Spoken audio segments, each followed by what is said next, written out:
Hello and welcome back to episode 19 of the Invictus F1 Podcast with myself, Gareth, and of course, as always, Sab. How you doing this week, mate?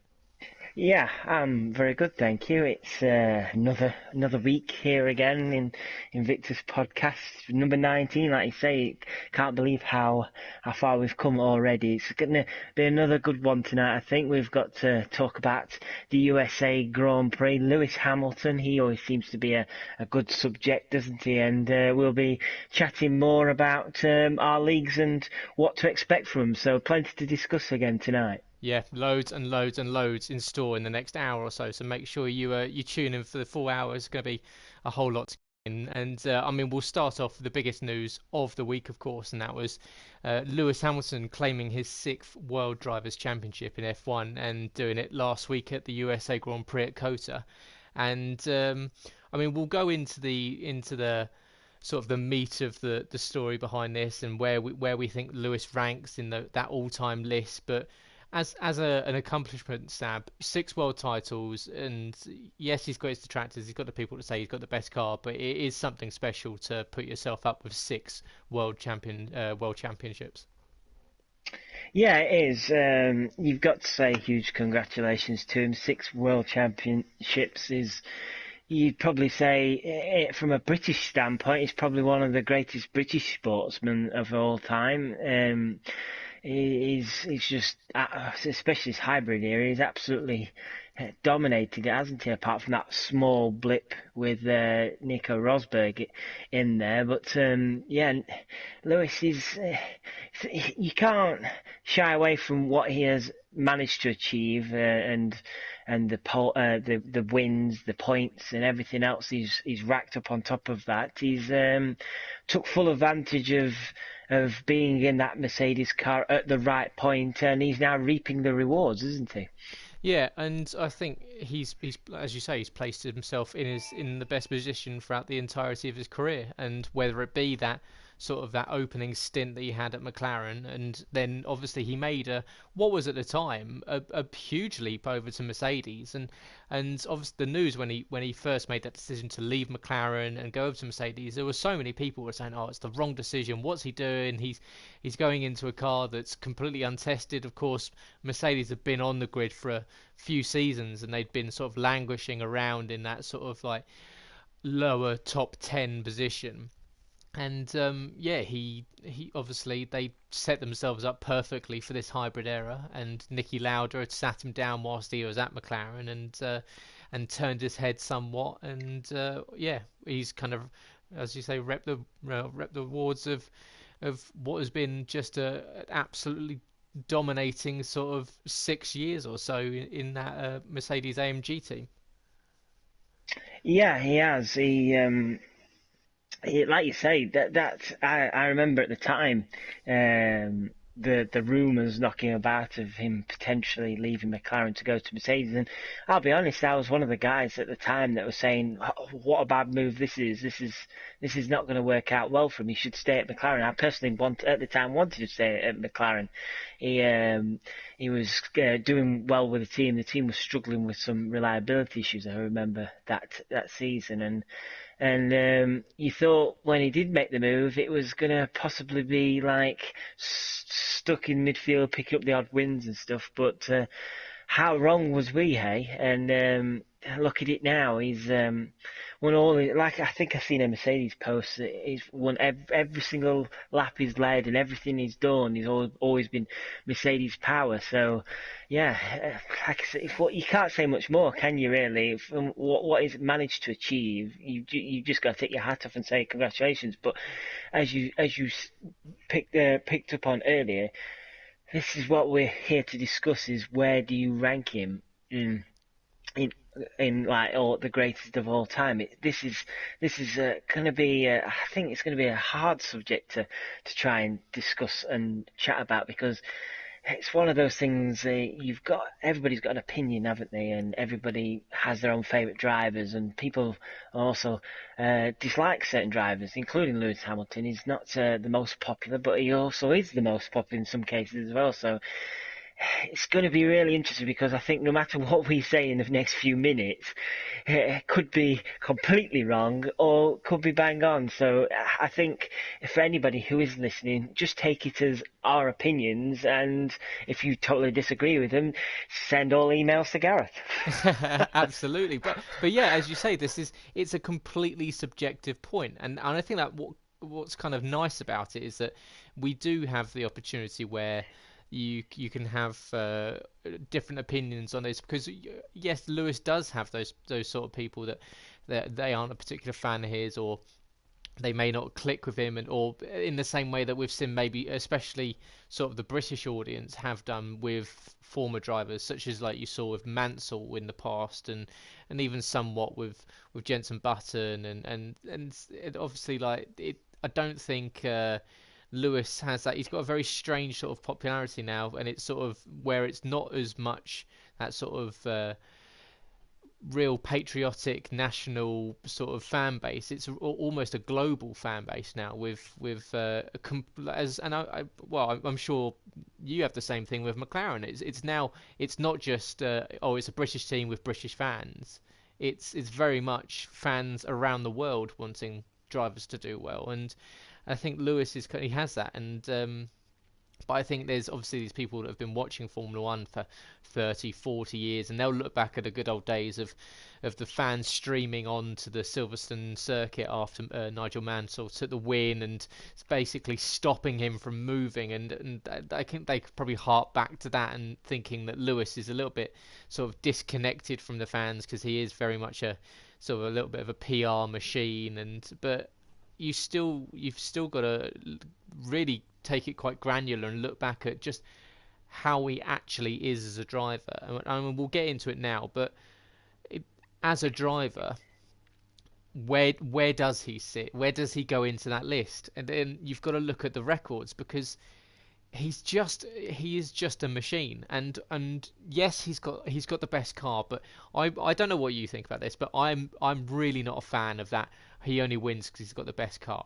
Because I think that's one of the most ridiculous statements you could say in any sport about anyone. Because, of course, like Michael Schumacher, majority of he only won because he was in the best car. You could go to football. Oh well, Man City only win because they've got the best players. How can you possibly say, oh, he's got the best car, therefore he's going to win? You've still got a teammate. He's still got Valtteri Bottas that's alongside him, and that proves that he's got to be better than at least one other person. And equally, we've seen in the second half of the season that Ferrari have stepped up their game. Yes, they went missing earlier in the season, but it's not like he's been in a sort of a class of his own and he's just destroyed everyone. And because you can say the Mercedes was the strongest over the first 7-8 races, and they kind of tore that constructors championship apart, but he's still got to get it across the line and pick up those wins and pick up those points. I think it's an easy cop out, isn't it, to say he only wins because he's got the best car. Like you say, Schumacher had the best car. You could even say the likes of Senna and everybody else in the past. At that point, they all had the best car, but they've still got to get that car across the finish line. Like you say, Lewis Hamilton, there's no denying he's a very talented racing driver. He's in this era, especially, he will go down as the greatest in this era quite comfortably. As you point out, Bottas is alongside him, and not to be unkind to Bottas, he's not really got close to Lewis, has he? Again this season, he's definitely a firm number 2 at that team. So even though the car is there and the car is capable of winning races, titles and what have you, just shows you that you still need that bit of extra on top of the car. Otherwise, you are not going to get it over the line in first regular or whatever else. I've read a stat, I don't know how true it is. I read a stat that he's scored 64 out of the last 65 races, Lewis Hamilton. I don't know how true that is. But if that is true, then that is quite incredible, isn't it? That he's done that. Yes, again, people can argue the fact that he's got the Mercedes, it's super reliable and all this and other. Everybody can always argue that. But that is some stat, and if we're subjecting it to just purely down to stats, then you're going to have to put this list with Michael Schumacher and Lewis Hamilton right at the top, aren't you? But my point then you go to is, if you go back to the past, when you had the likes of Fangio and Jackie Stewart and everybody else, they didn't have 20, 21, 22 races, did they, in a calendar every year, scoring 25 plus points a race. So it's hard then to compare stats to these guys in the earlier years, because they never were racing this vigorously throughout a whole season. So stats for me, I try to ignore them mainly, just because, yeah, it's great that Lewis is flying towards the most wins and flying towards everything else, but while ever you've got these amount of races, I'm sure if you are as talented as Lewis Hamilton is, you are bound to pick up some type of record in the history books, because you've just got enough races to do it. If you're in F1 for, say, 10, 15 years, you're bound to pick up some sort of record, aren't you, if you're talented. So for me, I don't like to try and include statistics. I try and look at the drivers as themselves and how talented they are as themselves and what they can bring to a car. And for me, based on that, I wouldn't say Lewis Hamilton is the greatest of all time. I wouldn't probably even say Michael Schumacher is. And it's very, like I say, it's very subjective. And for me, those two, while they are in the record books right at the very top of the list, for me, in my greatest, I wouldn't quite put them at the top based on the overall package, if that makes sense. And so if that's the case, what is the what would be sort of your parameters for what makes that perfect driver? If you had to build a perfect driver, and does it mean they have to just have that raw speed like we see from maybe like Max Verstappen? Do they have to have sort of that personality like we saw from maybe James Hunt, where he was very carefree but incredibly passionate as soon as he hit the car? Or do they have to be maybe robotic like we saw from Alain Prost or Niki Lauda? What's that sort of where would you build your sort of perfect driver?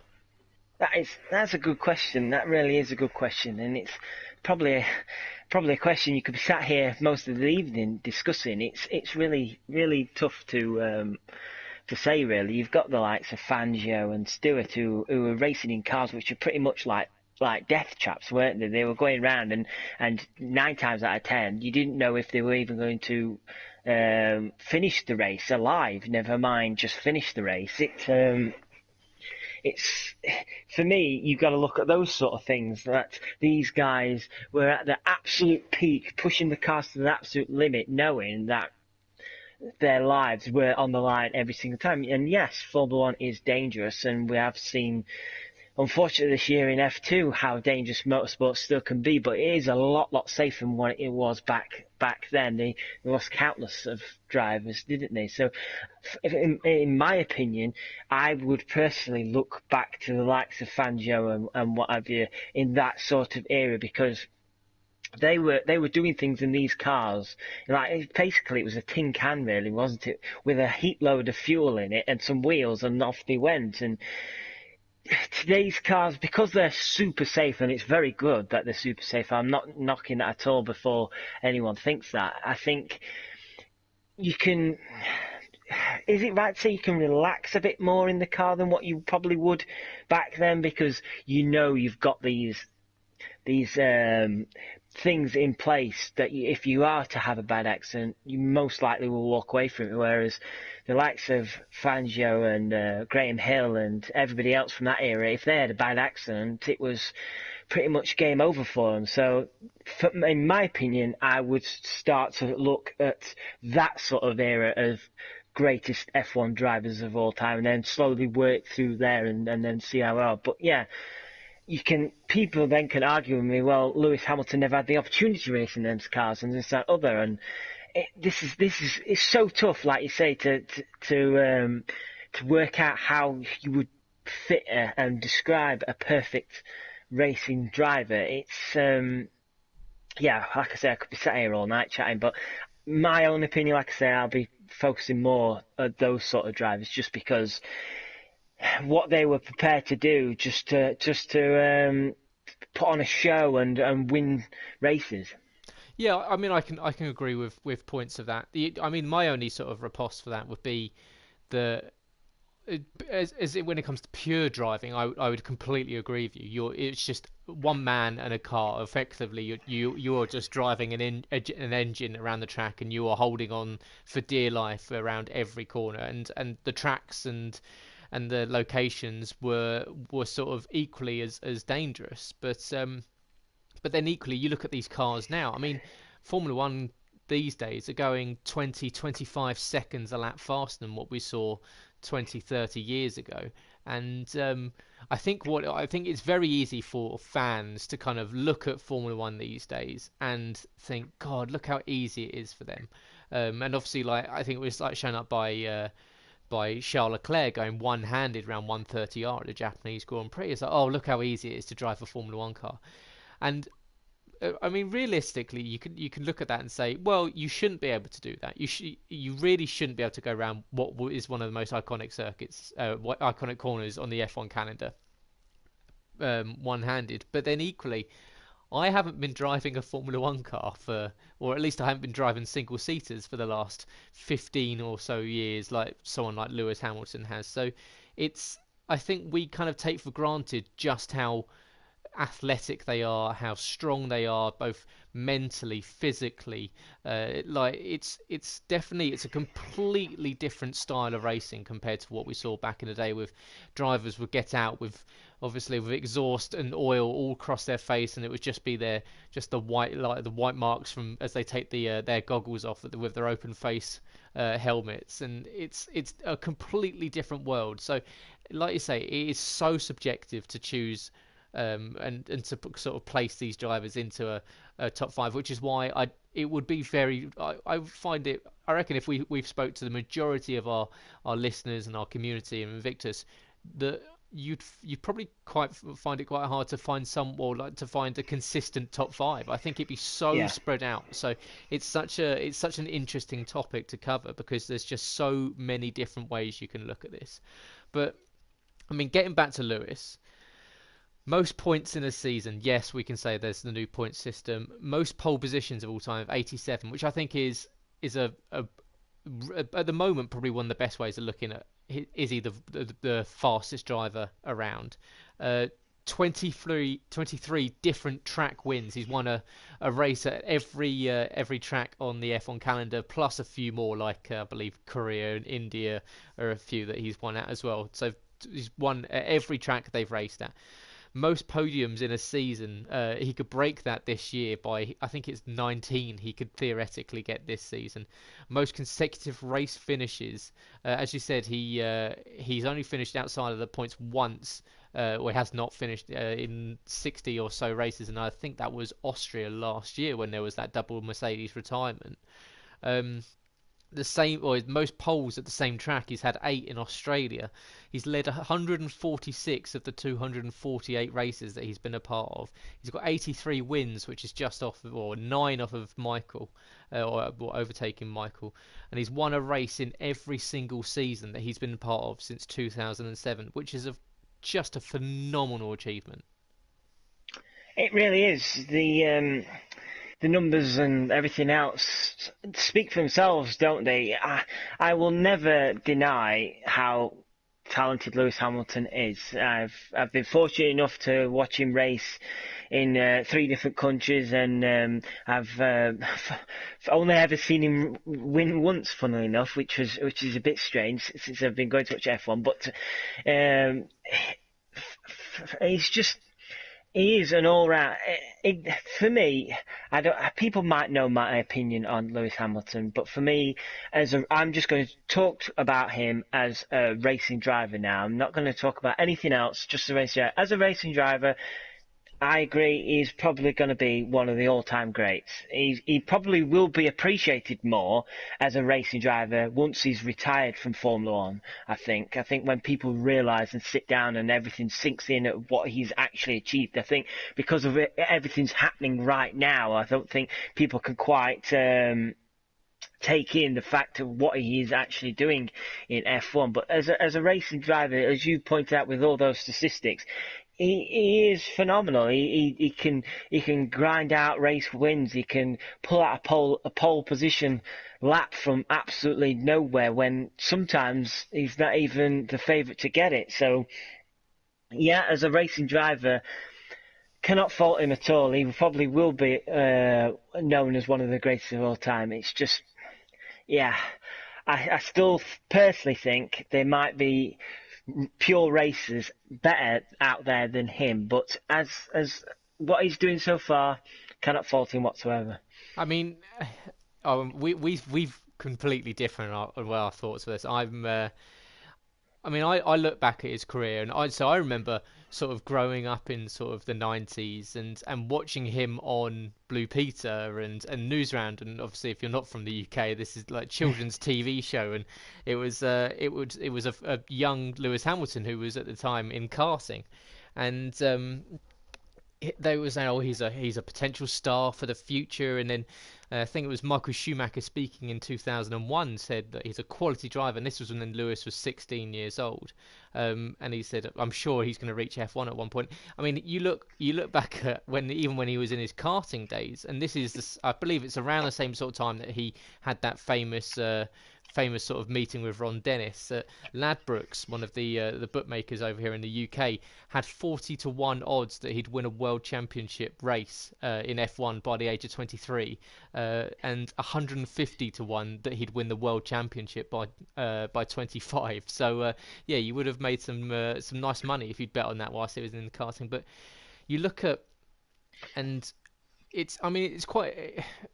You can look at what drivers have done in the past. You can look at sort of how strong the competition was at the time, but he's been successful. He's not been one of those drivers that sort of come through the ranks and has sort of fallen into position, and he hasn't. It's not like he hasn't really bought his way in. He definitely was one of that sort of last sort of set of drivers that really earned his way in. He was a 4-time champion in karting. He moved up to, I think it was Formula Renault. He was a champion in Formula Renault. He was Formula 3 champion in the Euro Series, GP2 champion, moved up to F1. He was second in his first season. He was then first, obviously, the season after. So I don't think that. I mean, he's got this sort of this part where he's sort of in two eras of Formula One. He's pre-hybrid and post-hybrid, and yes, his post-hybrid is much more successful with Mercedes. But then equally, and I'm your best place to sort of talk about this, he was a complete revelation when he moved up to McLaren, and obviously was the youngest ever. I believe he was the youngest ever winner of a Grand Prix at the time. He was the youngest person to ever be leading the World Championship, as well. He's the youngest ever podium when he first came onto F1 as well, and to only miss out on the championship in 2007 because of a few random incidents. I believe it was the one in China when he ran wide in the entry of the pit lane. I believe that was that China, and obviously. That battle with Fernando that he's had as well, and then obviously he's go on win the championship the next year. So he's sort of living and has gone through this sort of dual period in Formula One where he's been successful in both. So it's, I don't know, from your perspective, what do you think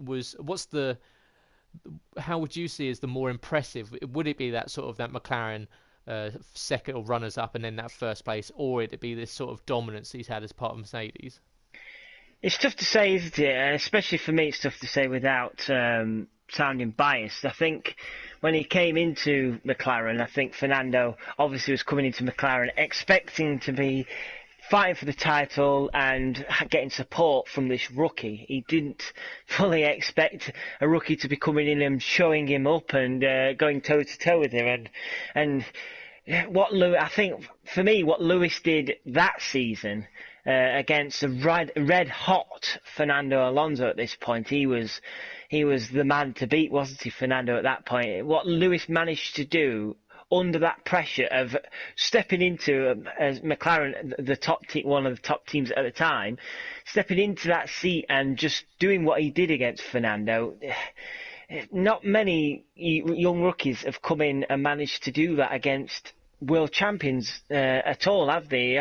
I think of McLaren again just recently with Stoffel Van Dorn and Fernando, and yes, you could probably argue the car wasn't the greatest for Stoffel, but Stoffel buckled a lot, I think, under the pressure of Fernando because of what Fernando was pulling out in that car, and it just shows you the levels you need to be at consistently in Formula One from the very beginning as well, because Stoffel is no slouch, is he? He won the GP2 championship quite comfortably, and for me, I still think he's quick enough for Formula One, but that's a completely different subject. But Lewis Hamilton came in and said, "Who are you, Fernando? I'm just going to go at it," and boy did he, and like you say, how close he ran to nearly winning the championship that year. And I don't know if you know this stat, but Ron Dennis promised him, there's a McLaren F1 GTR car in the Le Mans spec car in the Boulevard at McLaren,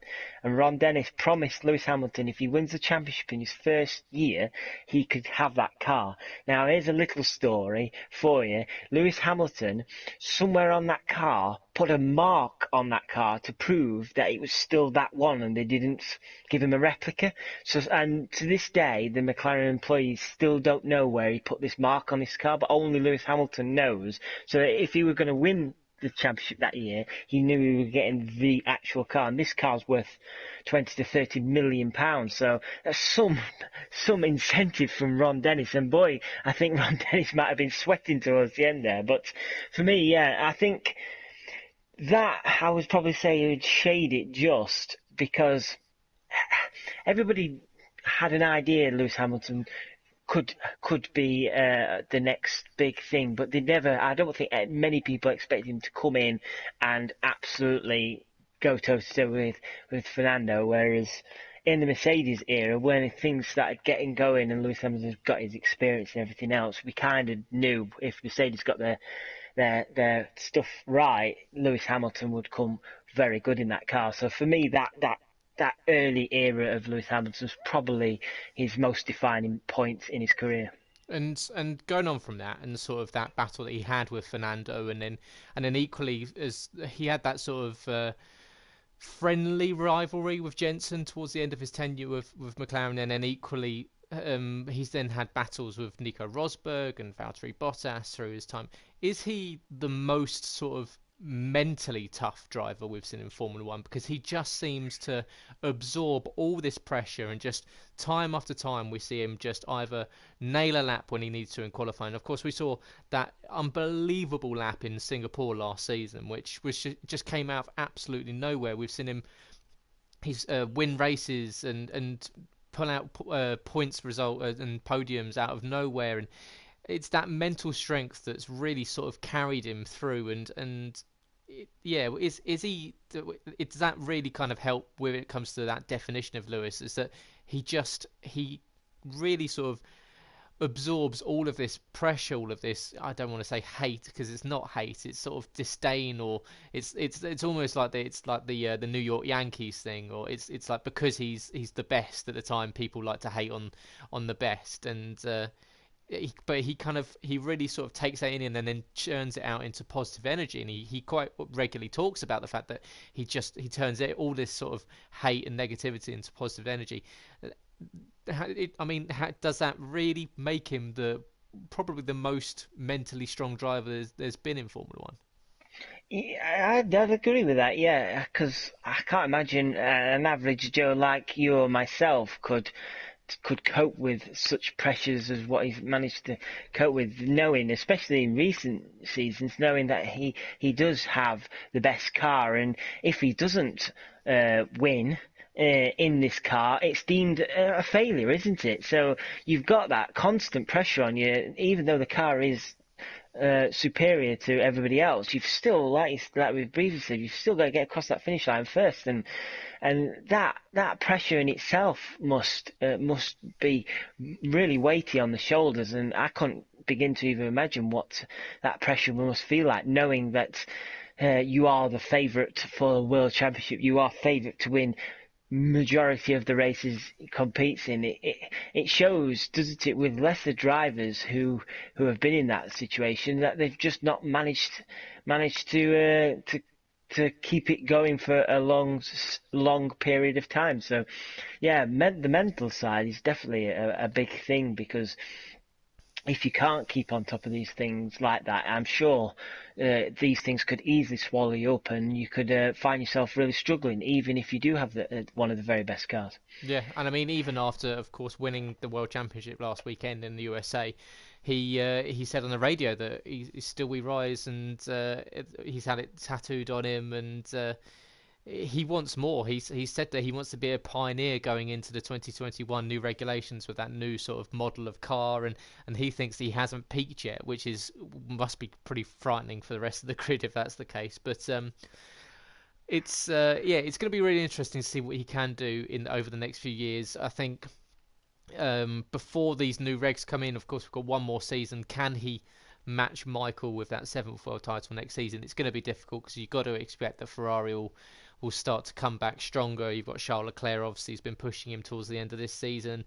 Equally, Valtteri, he's been getting better towards the end of the season. Is it a good way to end the season compared to last season, where he ended it in such a negative way? This season he's picked up a couple of wins towards the end of the season, so will that help him sort of next season really sort of get his head engaged and himself ready to sort of do battle with Lewis? But I mean, I wanted to finish off this with a sort of little top 5 of our own. Of course, we were talking about where we think he ranks within the top 5 best drivers, and as we've said, it is incredibly hard to objectively, I should say, place someone into a top 5, because every area of Formula One has been so dramatically different. But going on, I mean, I think we've discussed this throughout the week, but I know that you've got your list. Do you want to give me your 5th or your number 5 in your top 5? I was hoping you weren't going to want to order these. I was hoping you were just going to say a top 5 in any order. So this is going to be interesting. But from a slightly biased British point of view, I'm going to put Jackie Stewart in as number 5. I think he was absolutely phenomenal as a racing driver back in his day, with 3 world championships as well. He was racing against some of the very best in his time. So yeah, I'm going to put Jackie Stewart as 5. Okay, at number 5, I think that's a great shout, Nick, with Jackie there. Fantastic driver back in the day. My number 5 is a 3-time world champion, 25 wins, 54 podiums. Unfortunately, we lost him this season, and it's Niki Lauda. I think he is. When I was doing my list, it was hard to not put him up higher. He is one of the most remarkable drivers. I think it is the greatest comeback story of all time in sporting history. Yes, I would argue with anyone that would wanted to argue against that. I think it was absolutely incredible what he did. Obviously, having that crash in 1976 at the German Grand Prix at the Nürburgring, and to come back just a few weeks later with severe burns, his visor and was completely condensated up with specks of blood at the end of that next race, and he had blood pouring down his face from the scarring on his face from the burns. He was a remarkable man, and I was surprised that I only had him in 5th place in my top 5, but Niki Lauda is my number 5. So who have you got as your number 4? Number 4, I'm gonna go with. I nearly changed my mind, but I'm gonna stick with Alan Prost. Alan Prost, the 4 World Championships. He went toe to toe with Ayrton Senna, didn't he? Most famously, he was absolutely phenomenal in McLaren days as well. So, yeah, for me, Alan Prost has to be in this top 5 for me, so that's who I'm picking next. The Professor, he definitely was one of those drivers that was very much like Lauda, very calculated, almost robotic in the way that he drove. Good shout. He's not on my top five though. He did just miss off, and my number four actually is going to probably surprise quite a few. He's probably going to upset quite a few. I've got Michael Schumacher as my number four. Seven-time world champion, 91 victories, 68 pole positions, the most amount of fastest laps of all time with 77. The problem with me with Michael is that I think two of his world championships were slightly controversial. I think 1994, when he won it as part of the Benetton team, he was obviously involved in that crash with Damon Hill at Adelaide, where he quite obviously purposely crashed into him, which put Damon out of chance of taking the championship. And I think that Michael was a brilliant driver, absolutely brilliant driver, when he wanted to keep it within the rules. I think he was so driven to be successful that we saw sometimes that he pushed it too far, and he did the same obviously at the 1997 European Grand Prix in Jerez, where he drove into the side of Jacques Villeneuve as those two were going for the championship, and it ended up putting him out of the race and subsequently disqualified from the championship. And it's things like that I think that just tarnished. For me, growing up, I was never a Michael fan. I could always appreciate that sort of what he did, especially in that early 2000s period. But I think his arrogance in the car was. You look back at it now and you think, yes, he was. That was the reason why he was so successful. But for me, it was just that sort of willingness to sort of disregard others' safety sometimes, maybe to take quite literally take out other people to try and get your own success. I think that's why I've got Michael as number four.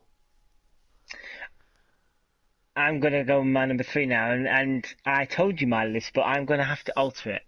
Is that okay? It's your list. So, I am altering it, and I'm going to put Niki Lauda as three.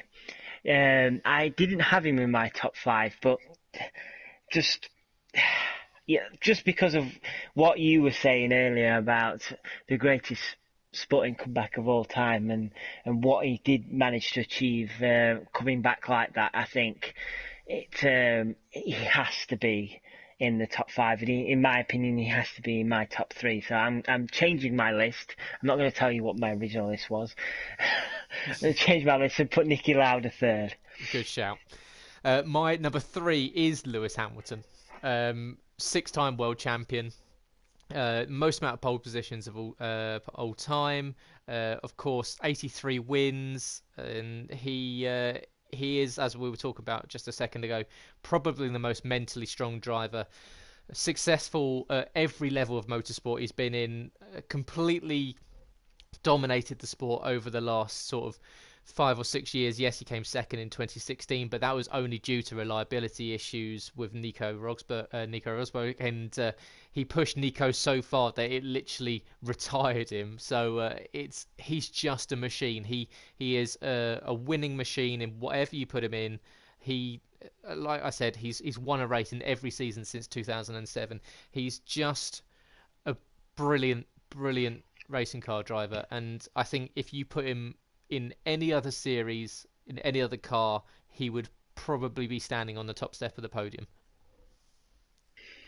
Yeah, that's a fair shout. This is where my list probably gets absolutely ridiculed.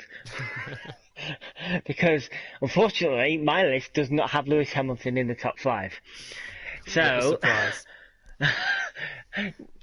we can argue that later on, but the only reason why I don't have Lewis Hamilton in the top five, it's more of a personal reason, but I just think these next two were arguably, in my opinion, better than Lewis. But hey, like we said, this is all subjective, and you can direct all your hate at me, whatever you like. I don't mind. Everybody's entitled to opinion. So, but my second one is Fangio in second, just because of what we spoke about earlier and what he did as a sport back then. He really put F1 on the map back then. He was always on the ragged edge of death and glory, and I think it was 3 World Championships he won. Yes, sorry, 5 World Championships he won. Apologies, I read that wrong.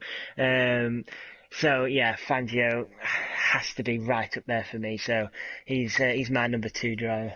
My number 2 is equally a sort of an older driver, two-time world champion.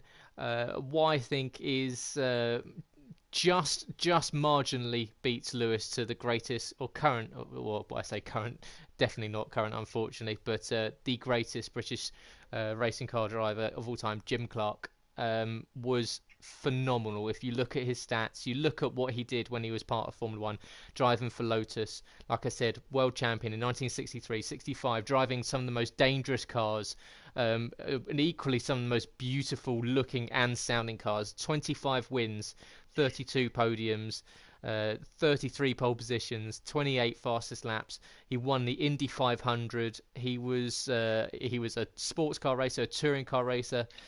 Unfortunately, lost his life at the age of 32 in an F2 race in the German Grand Prix, and it was a crying shame because he probably would have taken another couple of world championships. And yeah, Jim Clark for me, second best Formula One driver of all time.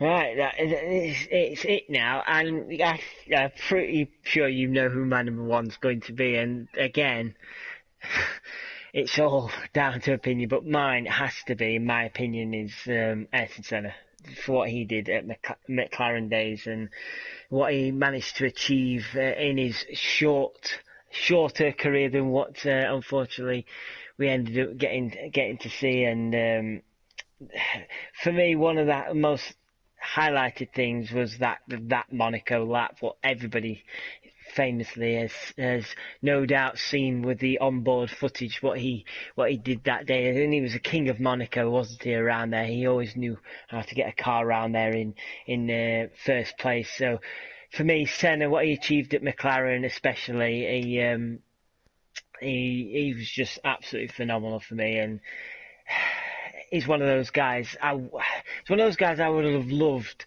like similar to Mika Hakkinen. I would have loved to have seen him race live, and unfortunately that was never an opportunity for me. But to get to watch documentaries and video clips on YouTube and stuff like that, it's still great to watch the great man do what he can do better. Or he did do best. Sorry. So yeah, for me it has to be Ayrton Senna. And I equal that. I've got Ayrton Senna as my number 1 best driver of all time. I mean, just a champion in anything you put him in. Champion in Formula Ford, champion in Formula 3, champion in Formula 1 3 times. He was a runner-up once, runner-up twice, sorry, in 93 and in 89. He, like you said, that lap in Monaco, but equally finishing second in Monaco in the Tolman in his first season in Formula One. The lap around, I believe it's Japan and Suzuka was one of the most mind-blowing things. And just he was an extraordinary man. I think what makes him my number 1 is that I think if you had to if you close your eyes and you just thought of a Formula One driver, I think the majority of fans would immediately go to Senna. He just was, lived, breathed, and smelt and felt Formula One or any motorsport. He was just obsessed with speed, and yes, it got him into problems with the authorities. It got him into problems with other teams, but he was just incredible. And you look back and I'm in the same boat as you. Unfortunately, he was taken from us far too soon to be able to really appreciate him as I was growing up. But you look back at sort of races he was involved with, and his racecraft is just stunning. The opening lap of the British Grand Prix or the European Grand Prix at Donington Park is one of the most ridiculous starts in the wet, that he just carved his way through the field from, I believe it was 6th place, through to the lead by the end of the first lap. He really was just the driver. adored in Brazil. Of course, there's that incredibly famous moment of him after winning in Brazil, having to get lifted from the cockpit because his hands were completely cramped to the wheel, and he had to get his hands removed from the steering wheel itself, and he could barely lift the trophy up at the top step of the podium. And it's just, yeah, it was such a shame that obviously he lost his life at Imola. But yeah, Ayrton Senna, clearly undisputed number one best driver of all time.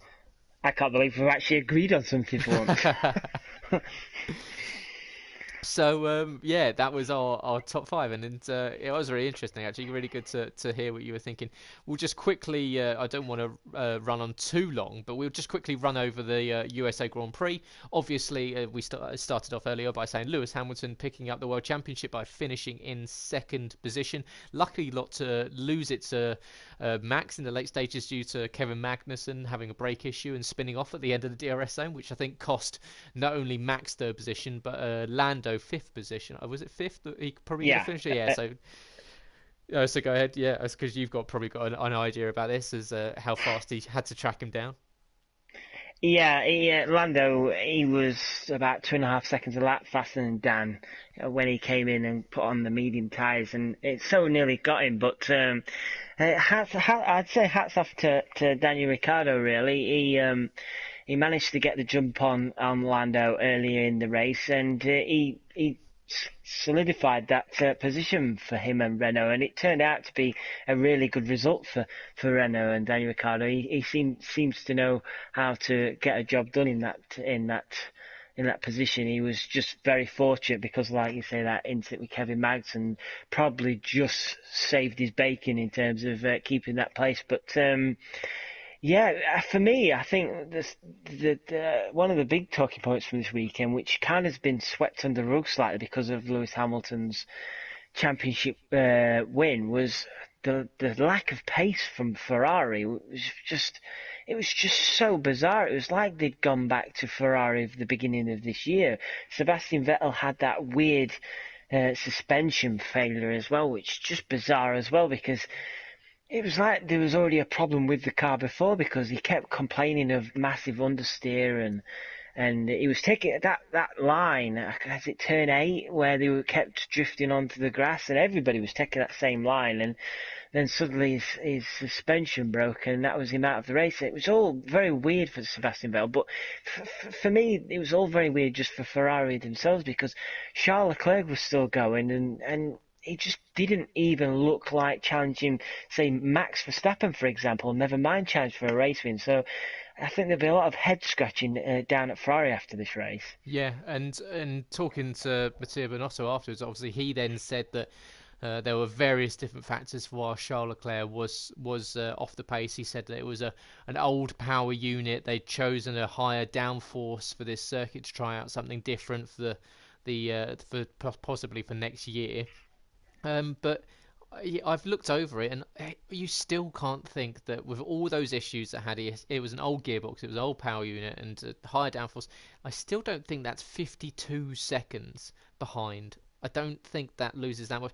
There was an FAA instruction notice before the weekend that came out that said it was a clarification on rules, that's what Formula One teams nowadays like to do, and they don't like to protest like we've seen.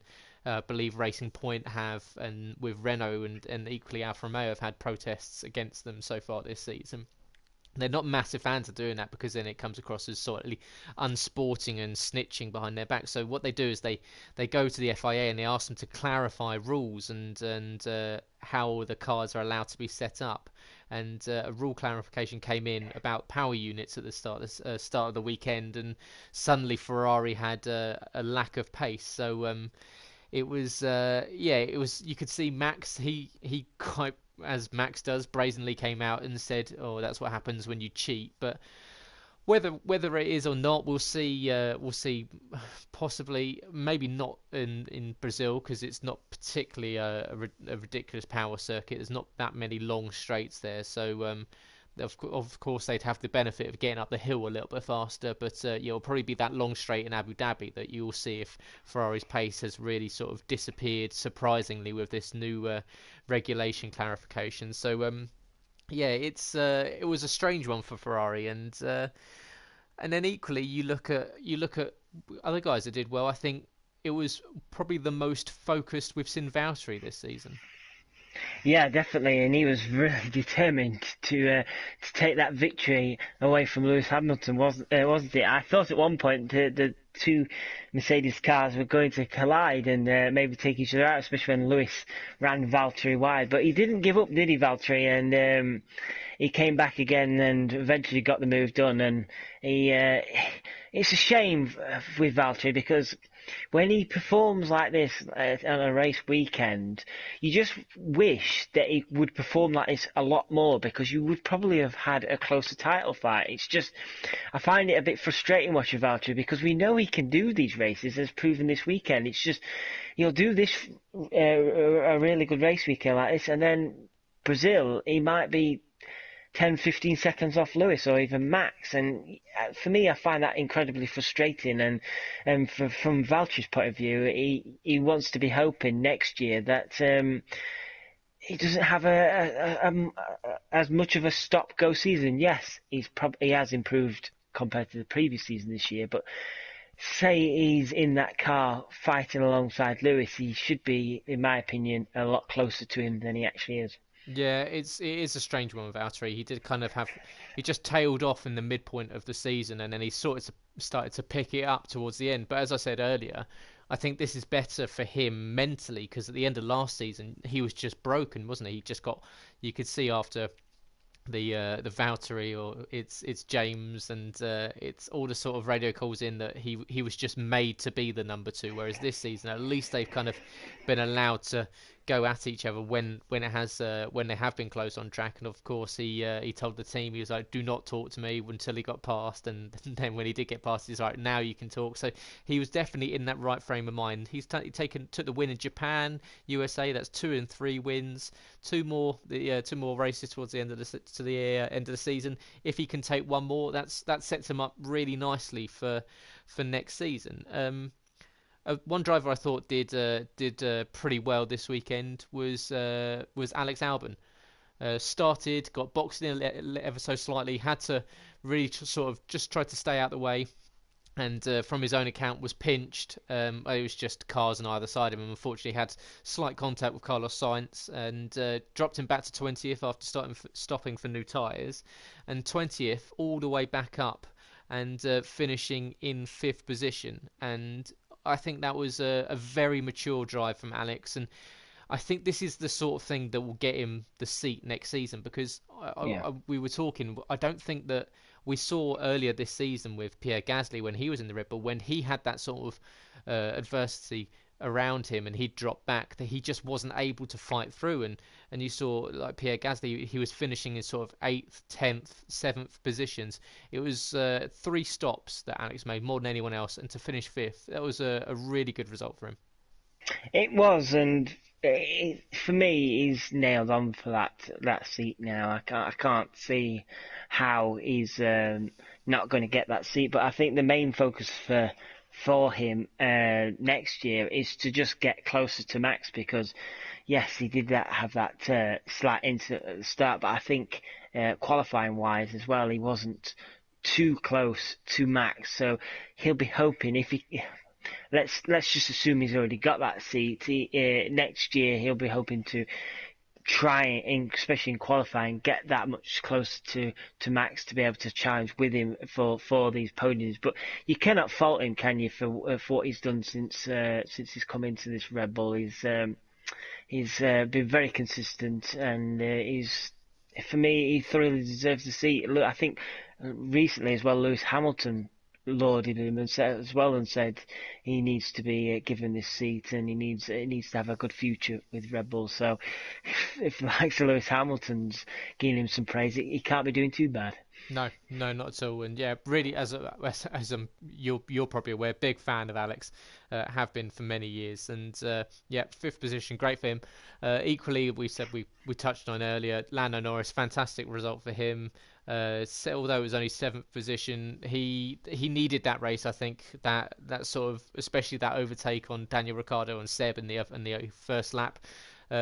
He's really just cementing himself as a young superstar in it. And equally, I think he needed, after a couple of races where it's not quite gone his way, he needed a decent result towards that best of the rest position. Yeah, I agree. Yeah, you've pretty much said what I was about to say, really. So, yeah, it's roll on Brazil, I'd say. I can't really say much more than that. Sorry. Shall we roll on to our next piece, and that is the second half of our preview to the Invictus Leagues.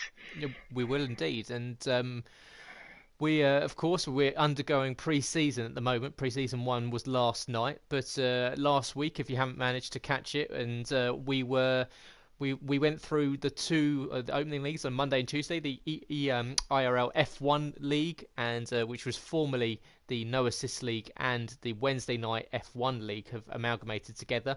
And equally, we went through the Realistic Performance League, the drivers and their chances of winning. And so now we will go on to Wednesday night. We have 2 races on a Wednesday night this season coming up with IRL F2 and IRL F3. Both equal performance. Assists are allowed of these guys. And on to F2. And we had our first race last night around France. And it was a pretty interesting one. Very, very close, especially in the midfield. And you look through the grid, and we've got the teams in front of us. And in the McLaren is yourself, which I'm sure you'll be delighted with, and your teammate,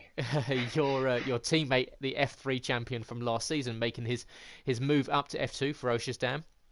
Alfa Romeo Racing is that of Aaron J and Colin J, as they pair up in the Alphas. They'll be an incredibly strong pairing this season.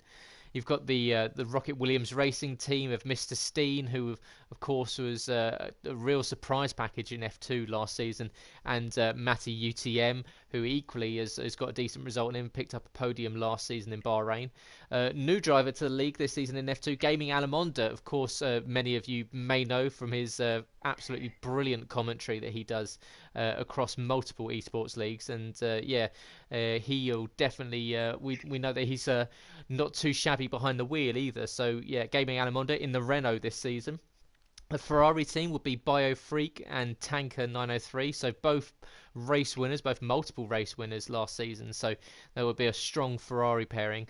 Toro Rosso would be Tony White, the Scotsman, and IXE Fun, the Frenchman, so a very interesting pairing between the two. Tony, I believe, has picked up pole position quite a number of times recently, including last night in pre-season, so it's going to be interesting what they can do in the season. You've got the Racing Point team of Tiggerby and TB230. They come down from F1 with the fact that they are running with assists, so they'll be fast drivers this season in the F2. Mercedes will be myself and Delanger 93, and both previous champions in the league. Me with F3, Delanger has been a Realistic Performance League champion, so there's quite a bit of potential in that team, hopefully. You look at Haas F1, you've got Humbo Stone and Nick L.J. Thompson. Of course, Nick L.J. Thompson, a former F2 champion, and Humbo Stone equally has won multiple races in his time here at Invictus. And finally, you've got the Red Bull team, MJ Coop and Isti Mats. And of course, MJ Coop, a multiple race winner. Isti Mats had a fantastic opening to his time here at Invictus last season.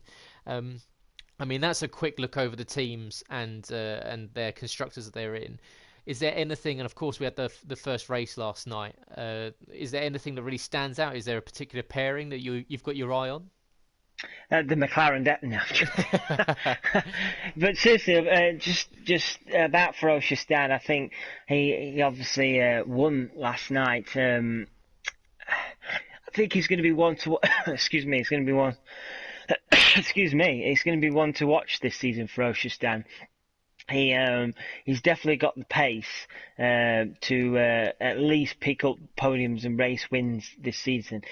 I think he does have some very strong races on particular tracks, and some tracks he may not be as great on, but still can pick up good point scoring. So I would say Ferocious Dan's ones to watch out for. But you'd probably be better in terms of the whole league yourself. talking about who you think is, but I just want to point out, like Delanga, for example. Delanga's, when he's on top form, he's a very tough competitor to race against, and I've also raced against Gaming Alamonda a few times in previous leagues, and he's also very fast when he's fully on it. So for me, there's names throughout the whole of this league that look very, very racy, and you could find this league having several race winners this season.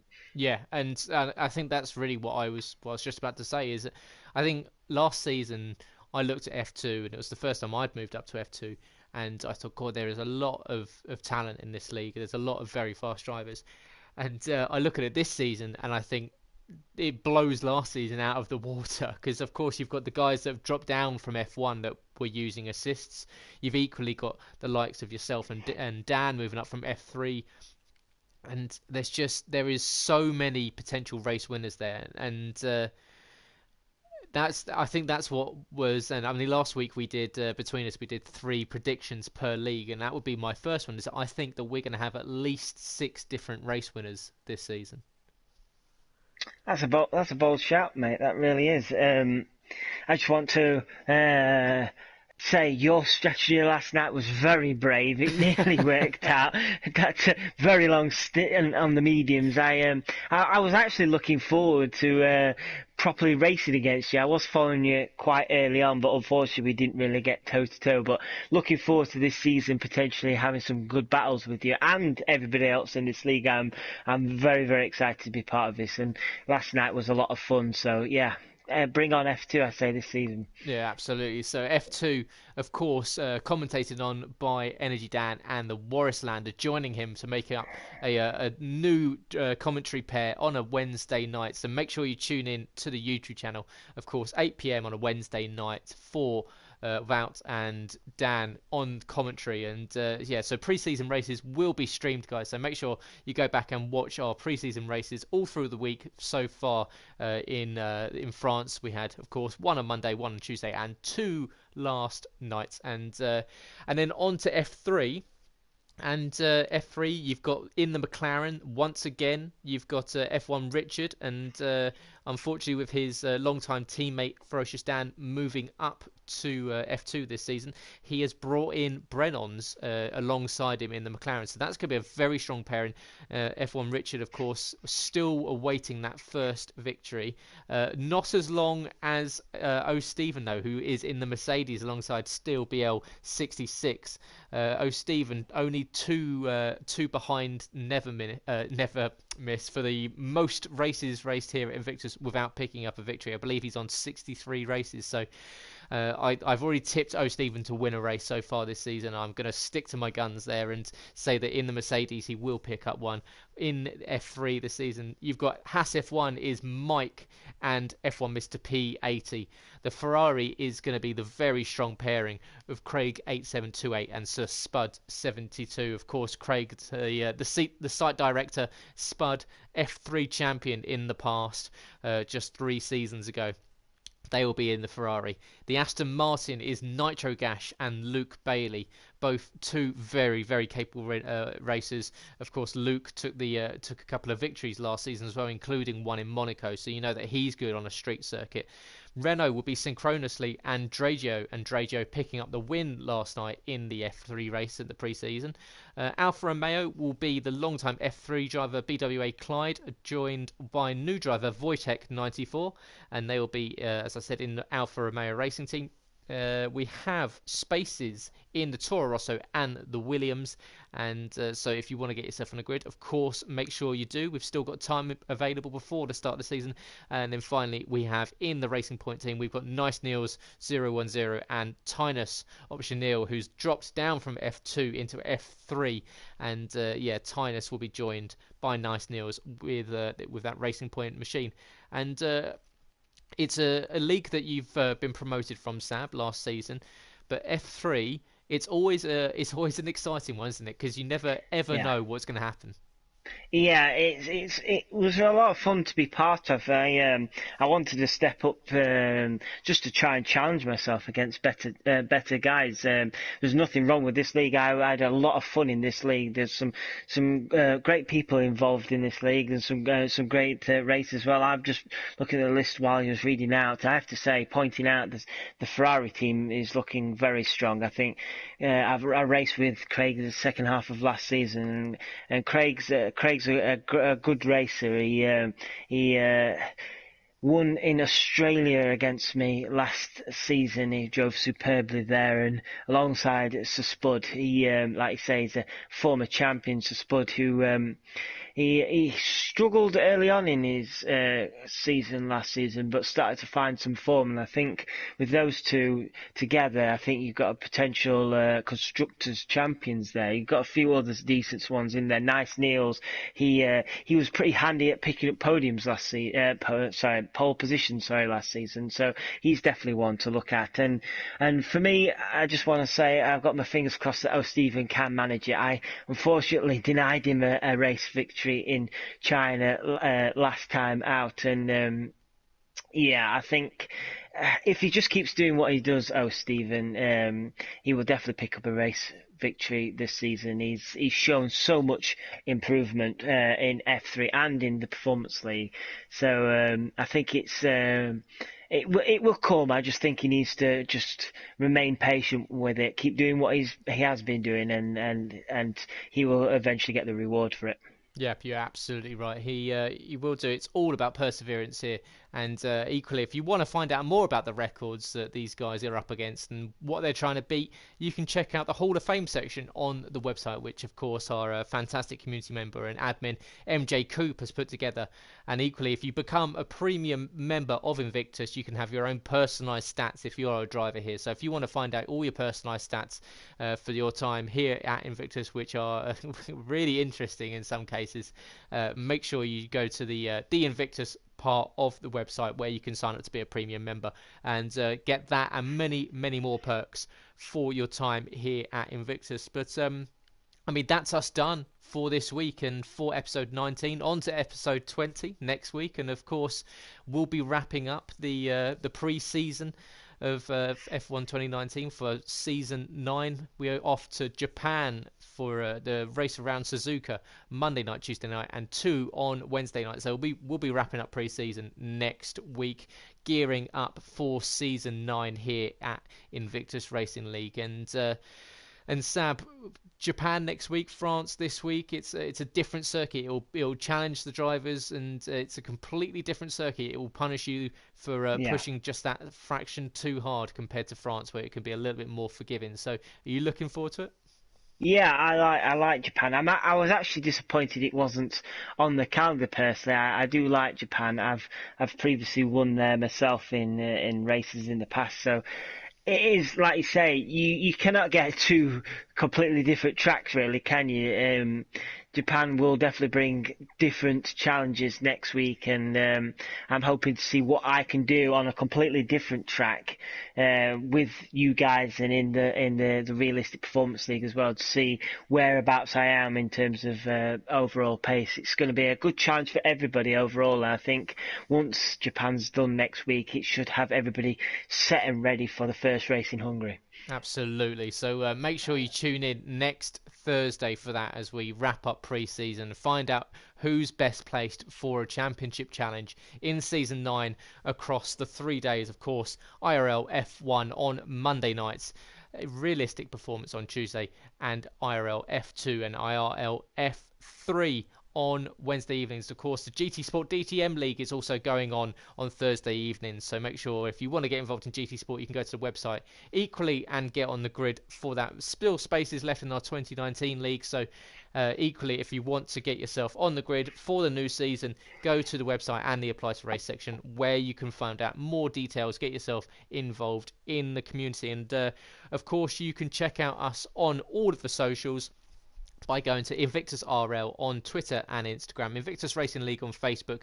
Equally, go to the website invictusracingleague.com, where, as I said, you can check out the Hall of Fame section, the premium membership, and equally the Apply to Race section. And yeah, it's going to be a fantastic week coming up in the Japanese Grand Prix. It's going to be a nice break away from Formula One, so we're going to have a slightly interesting podcast next week. We're going to have to think of a good thing to challenge Sab with. But one thing we are going to challenge Sab with, and I think he probably thought I was going to forget about it.